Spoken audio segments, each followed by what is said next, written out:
आप सभी का स्वागत है एक बार फिर से हमारे यूट्यूब चैनल में।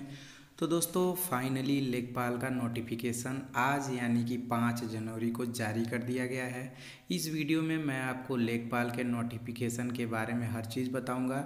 जो भी समस्याएं आपको इस नोटिफिकेशन या फिर इस फॉर्म को भरने में आ सकती है, उन सभी समस्याओं के समाधान के लिए आप इस वीडियो को ज़रूर देखिए। तो चलिए वीडियो को स्टार्ट करते हैं। तो सबसे पहले मैं आपको बता दूं कि फॉर्म को ऑनलाइन भरना और शुल्क जमा करने की जो तिथि स्टार्ट होगी यानी कि 7 जनवरी से आप फॉर्म भरना स्टार्ट कर सकते हैं और 28 तारीख को लास्ट डेट है, यानी कि 28 तारीख तक आपको जो फीस है और ऑनलाइन सबमिशन है सब चीज़ कर देना है। और अगर आप फॉर्म में कुछ गलत भरे हुए हैं तो उसको आप 4 फरवरी तक करेक्शन कर सकते हैं। आगे इसमें ये दिया हुआ है कि अगर आप 28 तारीख तक अपना जो फीस है वो नहीं जमा किए हुए हैं तो किसी भी हालत में 4 तारीख तक ये सब करा लीजिएगा। आपको पता होगा कि बहुत से लोग सोच रहे थे कि पेट में मेरिट बनेगा, चाहे ये बनेगा वो बनेगा, ऐसा कुछ नहीं हुआ। अगर आप पेट क्वालिफाई हैं तो आप पेपर दे सकते हैं। फ़िलहाल तो यही कहा गया है कि इसमें वही लोग फॉर्म भर सकते हैं जो पेट के एग्ज़ाम में क्वालिफाई हैं, यानी कि उनके पास वैलिड स्कोर कार्ड है। इसके बाद ऑनलाइन आवेदन करने वाले अभ्यर्थियों के लिए सूचना दी गई है। इसमें बताया गया है कि आप जो फॉर्म है उसको ऑनलाइन ही भर सकते हैं। अगर ऑफलाइन मोड में भर के कहीं पे भी भेजते हैं या स्पीड पोस्ट करते हैं तो मान्य नहीं होगा। आपको upSSC.gov.in पे जाके फॉर्म को भरना है। आवेदन की प्रक्रिया क्या है ये हम देख सकते हैं। तो इसमें आप फॉर्म कैसे भरेंगे वो मैं आपको बता देता हूँ। आप जब upSSC.gov.in के होम पेज पर जाएंगे तो वहाँ आपको लाइव एडवर्टाइजमेंट सेगमेंट पे जब आप क्लिक करेंगे तो उसमें आपको विज्ञापन दिखेगा जिसमें आपको डाउनलोड/व्यू लिखा होगा, उस पर क्लिक करना है। उसके बाद आपको जब वो ओपन कर देंगे तो एप्लीकेशन प्रोसेस में आपको जाके ऑनलाइन आवेदन भरने से संबंधित दिशा निर्देश पढ़ लेने हैं। एक बार पढ़ लेंगे तो आपको क्लियर हो जाएगा कि कैसे कैसे भरना है।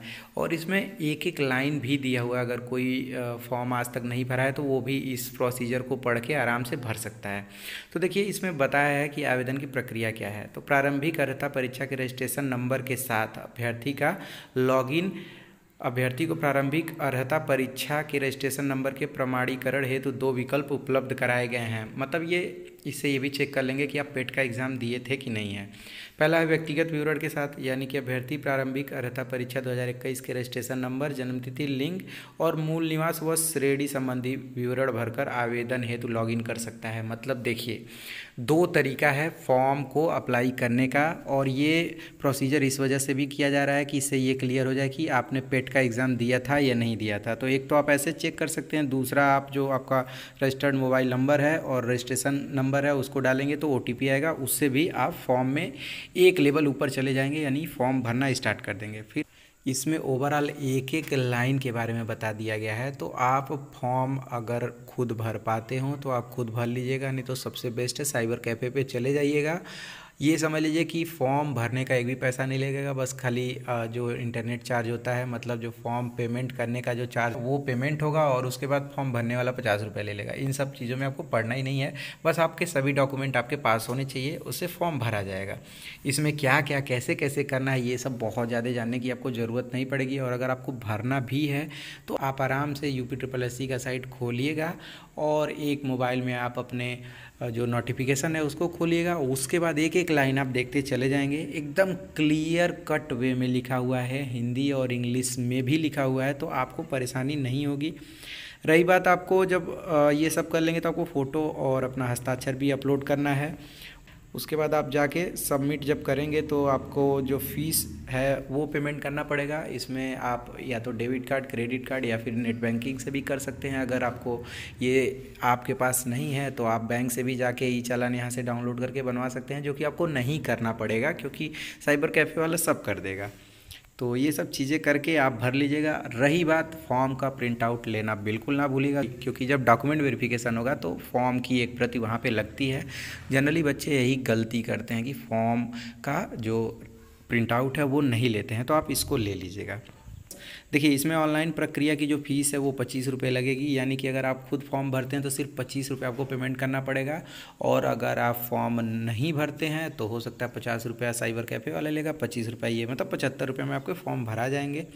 आवेदन पत्र में अगर आपको संशोधन करना है तो आप उसको भी कर सकते हैं। इसमें आपको जाना है एप्लीकेशन सेगमेंट में और उसके बाद एप्लीकेंट डैशबोर्ड पर जाकर पीईटी रजिस्ट्रेशन के माध्यम से लॉगिन कर लेना है। फिर आपको मॉडिफाई एप्लीकेशन पर क्लिक करना है। उसके बाद रजिस्टर्ड मोबाइल नंबर, ईमेल डालेंगे तो ओटीपी आएगा। ओटीपी डालने के बाद आपका फॉर्म जो भरे थे वो दिखेगा, उसमें जो करेक्शन करना है उसको करेक्शन कर लीजिएगा। जैसे अपने नाम की स्पेलिंग, पिताजी के नाम की स्पेलिंग, एड्रेस में, या फिर जो आपका अन्य व्यक्तिगत विवरण जैसे ईडब्ल्यूएस एवं आरक्षण संबंधी जो भी डॉक्यूमेंट है उसमें, या फिर जाति की श्रेणी में, या फिर लिंग में 4 तारीख तक आप संशोधन कर सकते हैं। जो पद हैं देखिए इसमें 18 से 40 आयु के लोग भर सकते हैं। जो जनरल के लिए है वो 3271 पद है।